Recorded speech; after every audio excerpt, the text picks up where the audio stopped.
Hello my friends, welcome to another episode of Diablo 3. My name is Wilfred. As you know, I'm a big fan of Necromancer, and I'm very happy that in Season 21 there'll be a new set called the Masquerade of the Burning Carnival. And I've been doing a lot of testing in this week 1 of the PTR. Now this is a test run, so nothing you've seen here will be the final product, I would say. And phase 1 or the week 1 is really about testing the mechanic, and the week 2 you'll see a lot of adjustment to the set just to make the Necromancer more in line with the rest of the classes or set. I hope so. So now part 1 of this video is to walk you through what the build I've come up with after many rounds of testing, as well as the gear that I've used. Part 2, I do a little bit fun things. I compile a rest of a bit of like GR 100 and put a bit of music on it, and I hope you enjoy that part. By the way, this build I'm using, I've gone through a lot of iteration, and I'm able to do GR 100 with 9.5 minutes and or so, give or take. So I thought it's pretty remarkable in the sense that a lot of people in the forum complain about the Necromancer new set about underwhelming, and I'm doing GR 100 with 9.5. So I have high hope that this set can continue to grow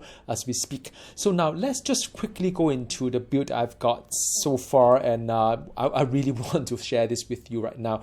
Now the set is the Masquerade of the Burning Carnival, and it's all about Simulacrum. So Simulacrum is the one that it's a bone and blood that you see over here, the bone and blood, and they kind of like cast the identical to what you're doing, be it as the primary skill or the secondary skill and so on.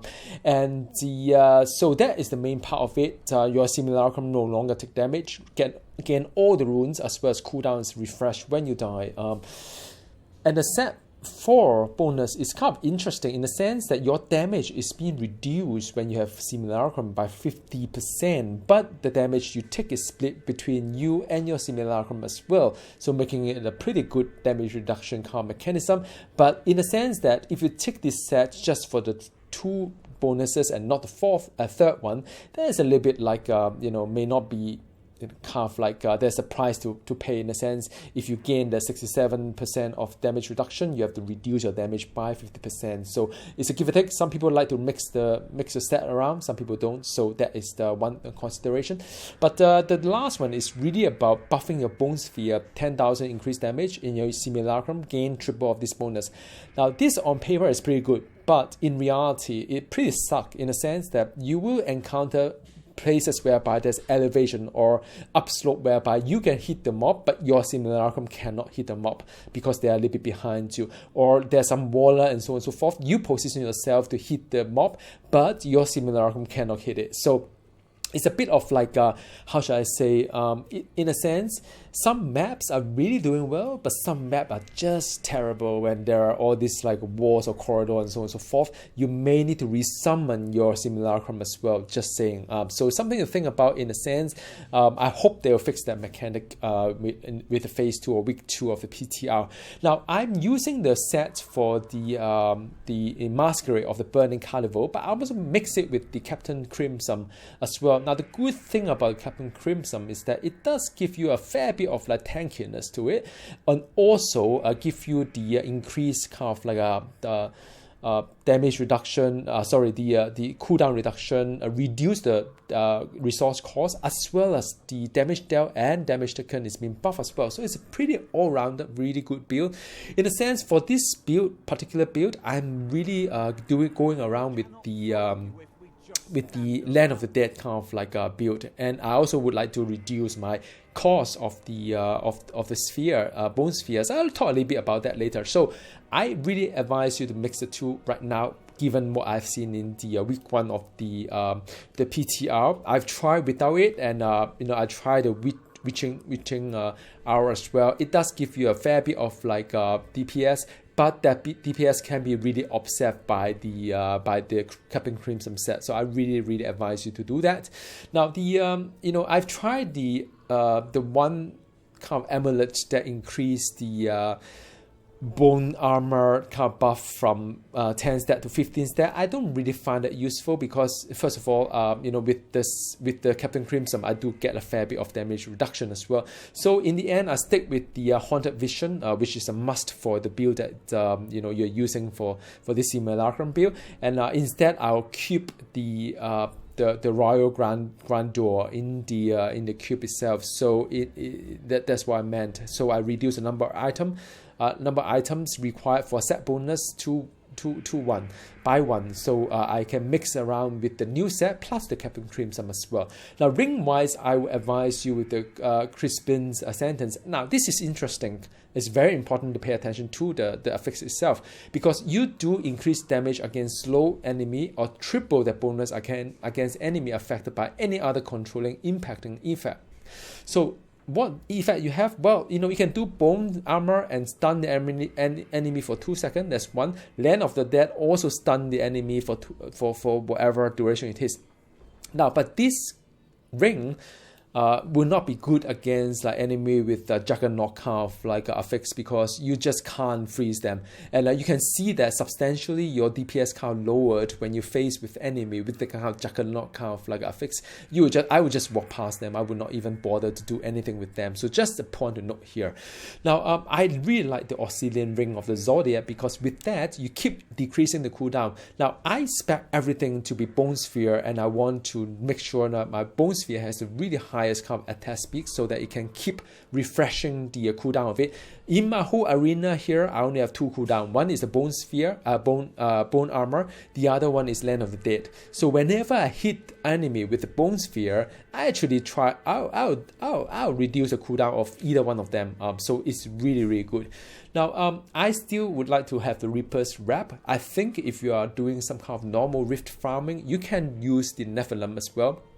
But I found that with this, I really don't need to use another primary skill to regenerate essence. Most of the scenario, I would say, I do not need to. Maybe there are some scenario whereby I face a Guardian, I run out of essence, and there's no Hell Gob around me. But that scenario so far is pretty rare, I would say, and I can just wait out for Land of the Dead to pop, and then I'll do something about the essence itself. So I would say, yep, take this one, then you don't need to worry about your resource most of the time, 99% of the time. All right. So now that is the one. Now the main weapon I'll suggest is Sing of the Cycle, because your secondary skill deal up to 400 additional damage while bone armor is active. So I use bone armor both as a mitigation as well as a buff to my Bone Sphere, because Bone Spheres count as these secondary power. And then I use Lost Time as well, because I do not have a blood rush for me to traverse the map fast enough. So I have things like Lost Time to increase my the movement speed by 30 seconds, stack up to 5 stacks. So that is pretty decent, I would say. So that sums up the build I've got. The rest of it, I've got the Mortarius Petrified Spike. That increased the Bone Sphere by 700%. So if you use this set, I would say this is a must for your cube. I know a lot of you found that there may be other kind of items that you like to use. Well, I really suggest you do 700% of increased damage. Now, but with that said, your Bone Sphere will cost 40 essence, regardless if you take the last rune of the Bone Sphere that use the health cost instead. So if you do that, last rune of the Bone Sphere, you will have, and with this in the cube, you will have 40 essence cost as well as health cost as well. So I don't really suggest you do that. The last item I'll use is actually the Razath Volition. Mainly because of the 50% damage reduction. I find that with that, my character is pretty tanky. I don't use Skeleton Mage, but hey, it's not the first time you pick up an item just for that one particular kind of like attribute itself. All right, so now that complete the entire set I have. I'm using the yellow gems for the pants as well as the chest, as well as the white gem for the head item as well. The legendary gem wise, I use Bane of the Stricken, because without that, I found that the Guardian's fight tends to drag a little bit longer than I want to. I got Bane of the Trap as well, because I'm doing melee kind of like attack, so that fits very nicely. Last but not least, this is beautiful. God of Swiftness increase my dodge as well as attack speed. So that is really nice. And it reduced my cooldown as well for per stack of Swiftness. So I really kind of recommend that. Now onto the skill. If you can sustain the essence without the primary skill, I would advise you to use Frailty, the aura of Frailty, because you can set up an aura and you can apply the Frailty to any mobs that drop below 15% health, and they just like boom, that, and it's really good.